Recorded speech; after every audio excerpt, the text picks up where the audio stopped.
Et yo tout le monde, c'est SQ. Aujourd'hui, on se retrouve pour une nouvelle vidéo. Générique. Regardons les news. Probablement encore des faits causés par des libéraux. Parce que Se comporter correctement, c'est jouer le jeu de l'extrême droite. Avoir de l'éducation, c'est jouer le jeu de l'extrême droite. Parler sans insulter, c'est jouer le jeu de l'extrême droite. Respecter les règles, c'est jouer le jeu de l'extrême droite. Ok, on commence directement par un post de Jean Messia qui dit: Une racaille islamique agresse une jeune française de souche portant un crucifix autour du cou. Et la racaille musulmane lui dit: Couvre-toi et enlève ça, c'est haram. Euh, il nous impose absolument pas une culture, hein. Absolument pas du tout. Dans les restaurants, la viande, enfin la viande, le porc, etc., n'est pas du tout remplacé par de la viande halal. Il n'y a pas du tout des restaurants qui enlèvent leur alcool, machin truc. Encore, tu vois, si par exemple, il y avait des restaurants qui étaient spécifiquement faits pour les musulmans, ça passerait. Mais le fait que des restaurants qui n'ont rien à voir avec les musulmans, tels que Five Guys, mettent maintenant de la viande halal sans mettre de porc, et qu'en plus ils enlèvent l'alcool, je trouve ça inacceptable. Alors, je crois que d'ailleurs, en fait, ils ont juste rajouté le halal, mais ils ont quand même enlevé l'alcool, donc ça leur enlève quand même une clientèle. Tu vois, un moment, je vois que deux options. Soit tu mets pas de halal, soit si tu mets du halal, tu laisses d'autres options. Donc, si par exemple, ton projet était d'enlever l'alcool, juste, bah, tu mets pas d'alcool dans les menus où les gens commandent du halal. C'est tout, en fait. Et après, l'alcool, tu le mets à part. Et dans d'autres menus où là, il n'y a pas de viande halal. C'est tout, en fait. Pourquoi pour de l'inclusivité, vous enlevez des produits, en fait? Pourquoi? Ça fait juste perdre de la clientèle. Voilà, dans le principe, ce qui serait bien, c'est que des restaurants qui n'ont rien à voir avec l'islam proposent juste le plus de choses possible sans en enlever. Et que si jamais il devait y avoir un restaurant seulement musulman, seulement avec de la viande halal, sans alcool, etc., ça passerait. Ça passerait beaucoup plus que nos restaurants qui se convertissent. Parce qu'apparemment, la clientèle autour de ces fameux restaurants change. Ah, le petit placement hein, n'existe pas, hein. J'ai failli le dire encore une fois, c'est trop risqué, hein. Ne le dites pas, si vous avez une chaîne YouTube, ne le dites pas, ça vous fait sauter la vidéo. Mais du coup, au bout de 3, ça vous fera sauter votre chaîne, donc faites gaffe. Alors ici, Alice Cordier qui dit: J'imagine que maintenant on va voir la France insoumise organiser d'énormes manifs de soutien aux chrétiens soudanais et défiler dans la rue avec le drapeau du Soudan. Eh ben non, cela ne correspond pas à leur électorat, donc ils s'en tapent. De plus, les méchants, ce sont pas des colonisateurs ni des juifs. Et de plus, les victimes, ce sont pas des musulmans. Donc ça correspond pas du tout en fait à leur truc. Vous voyez que en plus, ce sont apparemment des minorités parce que ce sont des personnes racisées, hein. Je sais pas si je peux dire noir, hein, parce que apparemment, d'après une dernière vidéo que j'ai vue sur internet, il faut dire black, alors que black c'est juste noir en anglais. Donc complètement con ça encore. Mais même si c'est des minorités, LFI s'en bat les couilles. Ils en ont absolument rien à foutre des minorités. Ce qui leur importe, c'est vraiment les musulmans. Vraiment. Il fallait que ces gens-là soient musulmans. Ou sinon, c'est le fait qu'ils soient chrétiens qui fait que, du coup, ils soient pas indignés que ces gens soient tués ou réduits en esclavage ou kidnappés. Enfin bref, c'est un deux poids deux mesures. Normalement, quand tu es humaniste, comme ils disent, tu es pour tout le monde.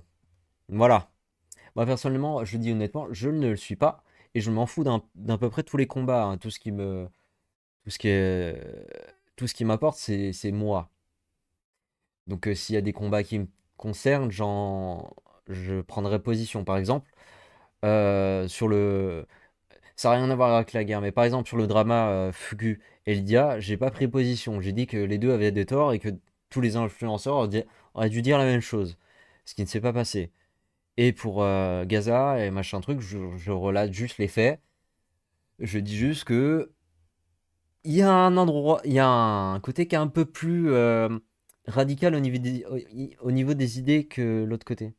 Ou l'autre côté, c'est plus au niveau des armes qui sont plus puissants, sans pour autant utiliser leurs armes pour commettre un véritable génocide. Enfin bref, mes vidéos, si vous les regardez, vous les connaissez. Alors, c'est quoi ça? Pourquoi c'est censuré? Je suis désolé, je dois mettre pause à la vidéo pour savoir si c'est assez choquant. Ok, donc dans le principe, c'est effectivement violent, parce que c'est une vidéo qui montre des gens qui se font rouler dessus. Comme vous pouvez le voir, le début de la vidéo, c'est littéralement ça. Ensuite, ce sont des gens qui souffrent de famine, réellement, hein, pas des Gazaouis. Ah, parce que les Gazaouis, ils ont grossi depuis, hein. Vous avez des gens qui sont parfaitement identifiables, qu'on a, on a des images d'eux en 2023, à peu près vers le 7 octobre, et après des images de 2025. Et ils ont grossi. Il n'y a pas de famine en fait, ils se goinfrent. Voilà. Et vous avez à la fin de la vidéo des gens qui sont tués, et du coup il y a du sang, et ça je peux pas le montrer. Les deux trucs d'avant, je suis pas trop sûr, donc je vais même pas essayer en fait. Alors, du coup, c'est un post de l'éco-chrétien qui nous dit: Alerte au Soudan depuis le 26 octobre. Tout le temps en octobre qu'il se passe des dingueries, hein, c'est dingue.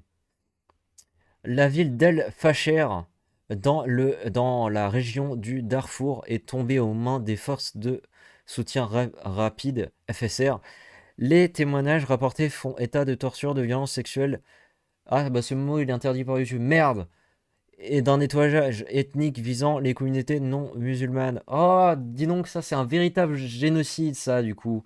Hein, parce que là, il vise spécifiquement une population qui est, comment dire, euh, chrétienne, alors qu'à Gaza, il vise que des terroristes.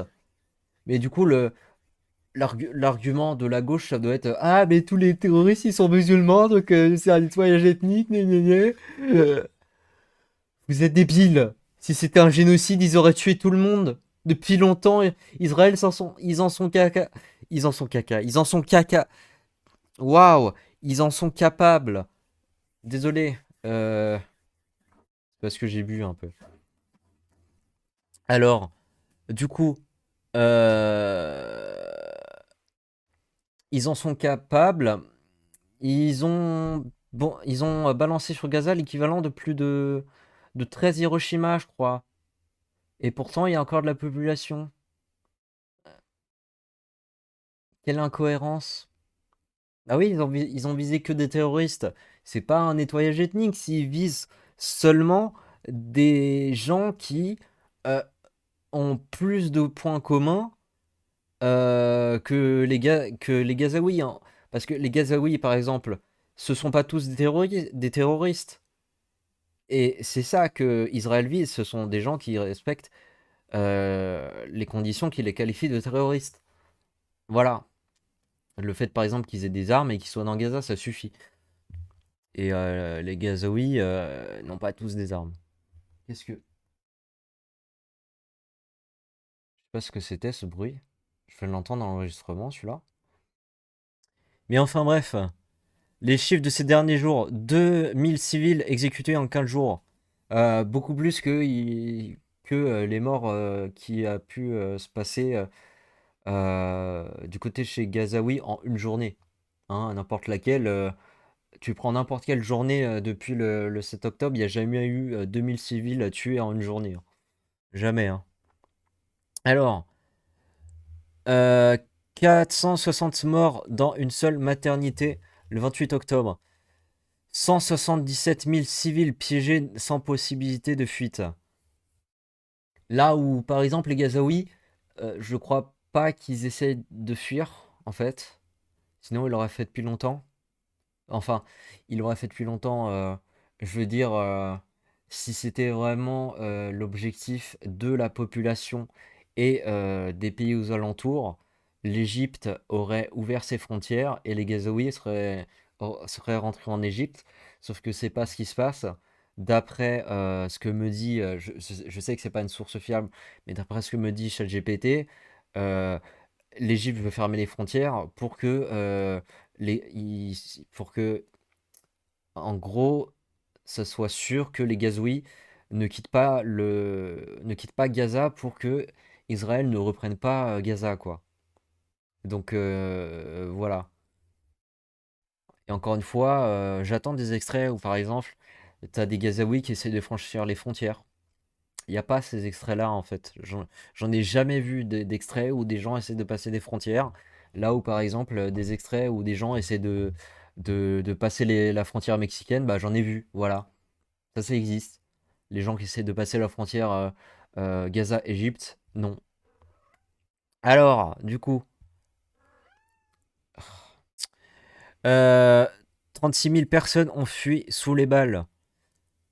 Enfin, c'est une dinguerie que la gauche n'en parle pas, LFI, etc., etc. Alors ici, alors qu'elle montait à la tribune, des députés LFI ont qualifié la députée UDR RN Hanan Mazouri de caution.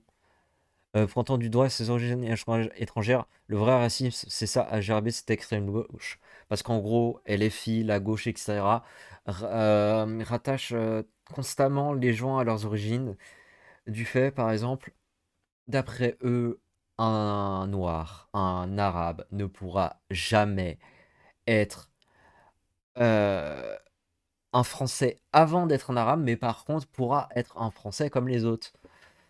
Ce qui est une sorte d'incohérence quand même.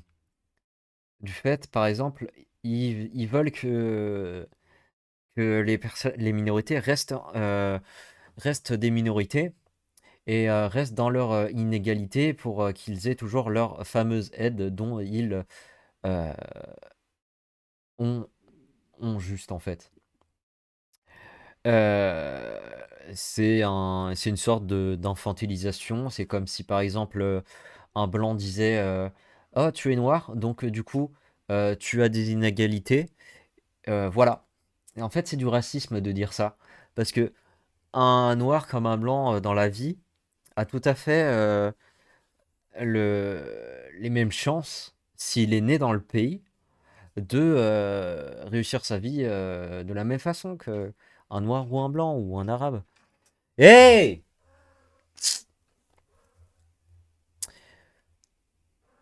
Calme-toi! Calme-toi! Calme-toi! Calme-toi!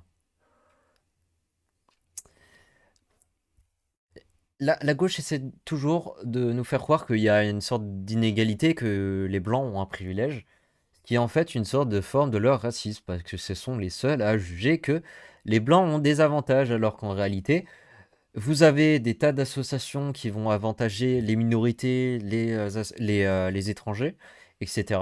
Dans le monde du cinéma, tous ces trucs-là, il y a des associations qui mettent en avant les minorités parce qu'apparemment elles sont sous-représentées, etc., etc. Alors qu'en fait, si par exemple tu as du talent, tu seras représenté. On s'en fout de ta couleur de peau. Ce qui doit prôner, c'est dans le monde, c'est la productivité et le talent. Si t'as pas de talent et que t'as été engagé grâce à un programme qui t'a dit tu es tout à fait capable de travailler dans ce truc parce que tu es noir et qu'on t'a dit que tu n'étais pas capable, tu es juste une merde. Et peut-être qu'en fait tu aurais pu être capable si par exemple tu avais du talent. Et en fait, tu aurais été capable si t'avais pas été engagé par ce programme-là. Alors peut-être que oui, le programme peut engager des gens qui ont effectivement du talent, mais la plupart du temps, les gens qui sont engagés par ce programme n'ont pas de talent, ils ont juste eu des avantages. Ce qui doit prôner, peu importe la couleur de peau, les origines, etc. C'est la productivité et le talent. Aujourd'hui, des gens racisés se plaignent de pas réussir parce qu'ils sont noirs, alors qu'en réalité, ils ont pas de talent. Euh, Dernièrement, par exemple, une chanteuse disait que elle réussissait pas parce qu'elle était noire. On rappelle que c'est une chanteuse, donc elle fait des sons et que la plupart enfin, et que la majorité des gens écoutent de la musique sans regarder forcément un clip et sans forcément savoir, euh, enfin, euh, des gens vont, je sais pas, en fait, le racisme n'existe pas dans la musique. Personne va dire, personne va essayer de, personne va exclure, mais va exclure de ses playlists quelqu'un qui est noir ou arabe. Euh, Personne va, par exemple, je sais pas, lancer une playlist au hasard qui propose des nouveaux sons et à chaque son, essayer de voir quelle est la couleur du peau de l'artiste. Et qui sont les gens taris qui font ça en fait? Ce qui doit prôner, c'est le talent. Les gens en majorité qui écoutent de la musique écoutent si ça sonne bien. Si ça sonne pas bien, ils vont pas écouter. Si ça sonne pas bien, ils vont pas mettre ça dans leur liker, dans leur playlist, etc. Mais à aucun moment, la majorité des gens euh, excluent de ces playlists des artistes qui sont noirs.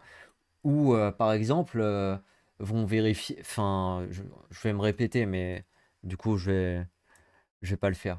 Parce que j'allais dire exactement la même chose, mais avec d'autres mots. Alors, du coup, la suite. L'islam est un pay to win. Réveillez-vous, dit Ali Babal, parce que, regardez, je viens humblement demander des explications aux plaisantins de s'abstenir. Avec cela, une image. Sais-tu combien vaut ta prière selon où tu l'accomplis? Et donc, si tu es à la maison, ça fait x1. Si tu l'as fait à la mosquée, ça fait x27. Si tu l'as fait au Masjid Al-Qaza, ça fait x500. Au Masjid Nabawi, ça fait x1000. Au Masjid Al-Haram, ça fait 100 000. Et j'ai envie de dire, du coup, c'est combien de points dehors? Si à la maison, c'est x1, peut-être que dehors, ça fait x0. Du coup, pourquoi autant de gens dehors? Enfin, pourquoi il y a autant de gens dans les pays occidentaux qui prient dehors sur des endroits qui sont réservés à la circulation? Pourquoi? Si finalement ça fait sûrement x0. Encore une fois, ce n'est pas affiché, mais c'est sûrement probable parce que quand tu as une maison, c'est x1. Oh, tu vas te calmer là. Alors ici, c'est légal, ça c'est un entretien d'embauche et les critères sont ils recherchent un profil et il faut pas être juif. Voilà. Est-ce que c'est légal ça? Non, c'est du racisme. Enfin, ici de l'antisémitisme, mais c'est une forme de racisme en soi. Donc c'est toujours illégal en fait. Une dinguerie. Alors ici, c'est quoi ça?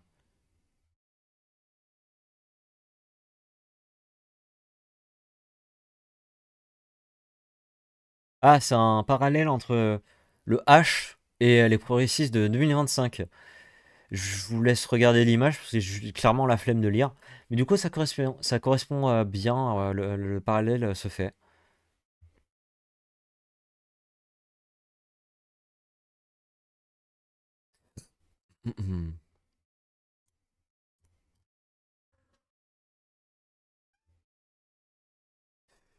Pourquoi j'ai enregistré ça? Bon, c'est juste drôle. Oh, la vidéo est trop longue.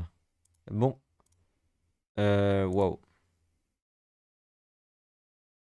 Je ne parle, je ne peux pas parler de l'esclavage des Noirs par les Blancs sans oublier les Arabes. Ici à la Mecque, on vend des Noirs. Ça date de 1970. Ah ben dis donc, c'est récent, plus récent que l'esclavage des Blancs. Dis donc, pourquoi personne se plaint de l'esclavage des Noirs qui est actuel? Et oui, il y a 500 millions d'esclaves dans le monde et il y en a 7 millions en Afrique. Et le reste doit du coup être dans des pays musulmans, j'imagine. Parce qu'il n'y en a pas en Occident des esclaves.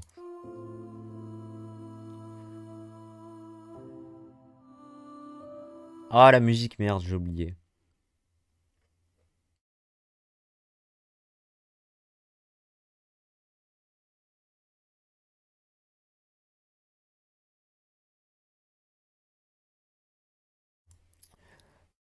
Pourquoi personne s'en plaint? Bon, j'espère que vous avez kiffé cette vidéo. N'hésitez pas à la liker, à la commenter, à la partager sur tous les réseaux sociaux que vous pouvez, à vous abonner à ma chaîne YouTube et à vous abonner à tous mes réseaux sociaux. Et je vous dis à plus.